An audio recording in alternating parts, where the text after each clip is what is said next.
लेकिन एक्चुअली में रामायण एक लीला है। लीला मतलब समझते हैं मैच फिक्सिंग। पहले से रामायण में हर चीजें क्या थी, फिक्स थी। रामायण को अक्सर कहा जाता है राम लीला, देखते हैं ये राम जी की क्या थी, लीला थी।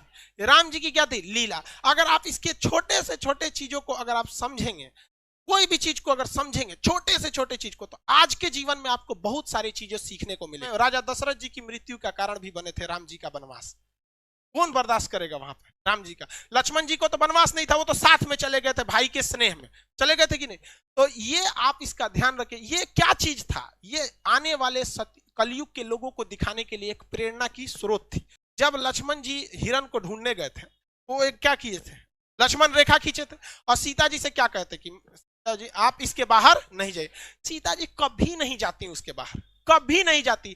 यदि रावण साधु का वेश नहीं बनाया होता तब। जब लंका में जाया जा रहा था, तो लंका में जब जाने के वक्त में भी देखिएगा, जब वानर लोग पुल बना रहे थे, वानर लोग क्या बना रहे थे, पुल बना रहे थे, तो उसमें गिलहरी भी ईंटा लेके ढोती थी सब। अब गिलहरी की औकाते कितना, इतनी इतनी ईंटा लेके घूम रहे थे, देखो बंदर उठा के फेंक दिया गिलहरी, भाग यहाँ से डिस्टर्ब करने आई है यहाँ पे। तो राम जी के पास गिरी थी और उसको चोट लग गया। तो राम जी अपने उंगली से ऐसे सहला दिए थे, तो गिलहरी के ना पीठ पर आप देखेंगे ना 3 ठो निशान होता है। गिलहरी के पीठ पर 3 निशान होता है। तो ये कहा गया कि राम जी का ये क्या है, निशान है। और राम जी ने अपने जीवन का सबसे बड़ा उपदेश उस बंदर को बुला के दिए थे, वानरी सेना को, कहते इधर आओ, सबका क्लास लिए थे, चलो सब लोग यहाँ मारा कैसे वहां पे। और उन्होंने, राम जी गुस्सियाने वाले नहीं थे, लक्ष्मण जी इतनी भड़कीले टाइप के थे, नाके काट दिए सुपने खा। तो राम जी ने क्या कहा था कि देखो, मायने ये नहीं रखता है कि तुम कितना किए हो, मायने ये रखता है तुम कितना कर सकते हो।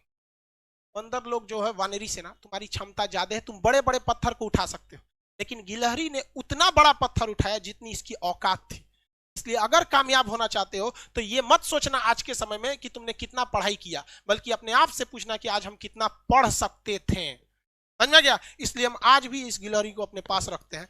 जिस दिन हमको थकान होने लगती है, हम इसको देखते हैं तो राम जी की बात याद आती लगती है कि ये मरा हुआ जिंदा इसमें रहेगा।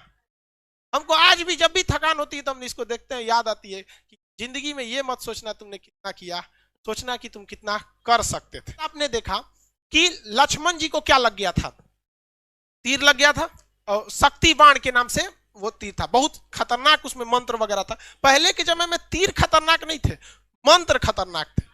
उसको कुछ पढ़ के मार देता था रावण वगैरह, मार यहाँ पे। तो आप जरा देखिए, राम जी के अपने भाई को जब तीर लगा था, तो राम जी विष्णु भगवान के अवतार थे।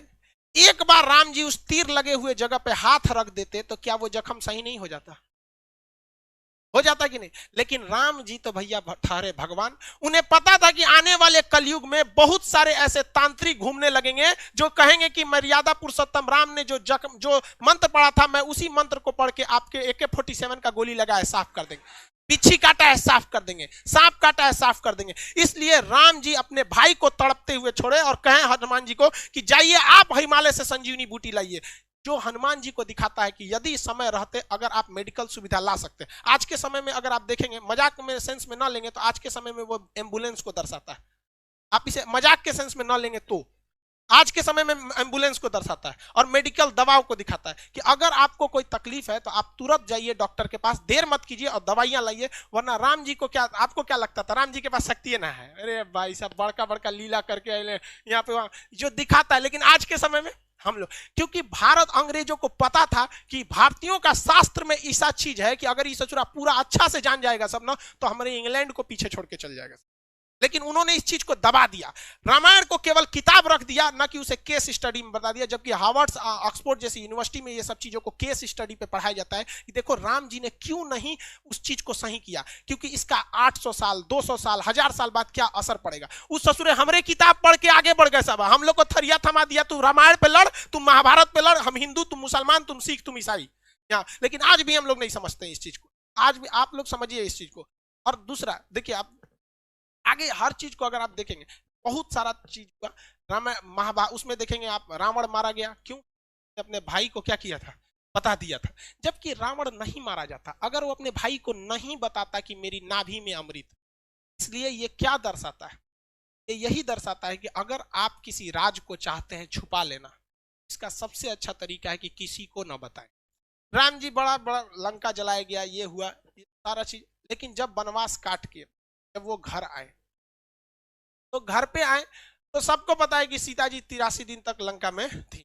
लेकिन रावण को श्राप भी तो था कि अगर वो सीता जी को गलत नियति से टच भी करता है तो भस्म हो जाएगा, था कि नहीं था? पूरी दुनिया जानती थी कि सीता जी एकदम पवित्र है।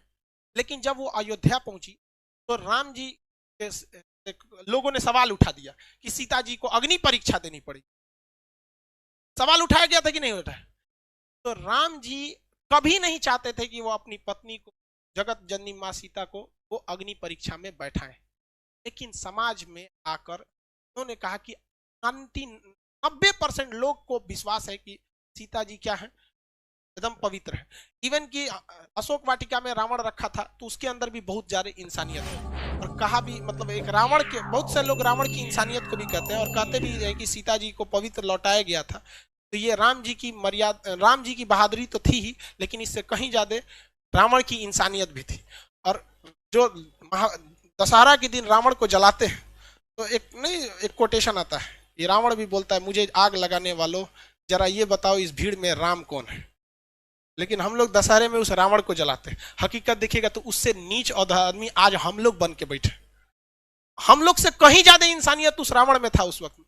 लेकिन राम जी अयोध्या आए ना तो 90% लोगों को पता था, 90% लोग खुश थे कि आज हमारे मर्यादा पुरुषोत्तम राम आ गए। लेकिन उस समय भी लोगों की कमी नहीं थी, लोग की कमी उंगली उठाने की नहीं थी। लोगों ने भगवान पर उंगली उठा दिया और भगवान ने सोचा कि चलो ना हम अग्नि परीक्षा दे देंगे, जगत जननी माँ सीता तो पवित्र ही है, अग्नि परीक्षा में क्या हो जाएगा, सफल तो हो ही जाएंगे। हुआ भी वही, माँ सीता अग्नि परीक्षा में बैठी और कहा गया भैया अगर पवित्र रहेंगी तो आग नहीं जला पाएंगी और अब अपवित्र है तो आग जला देगी। क्या सीता जी को आग जला पाई थी? नहीं।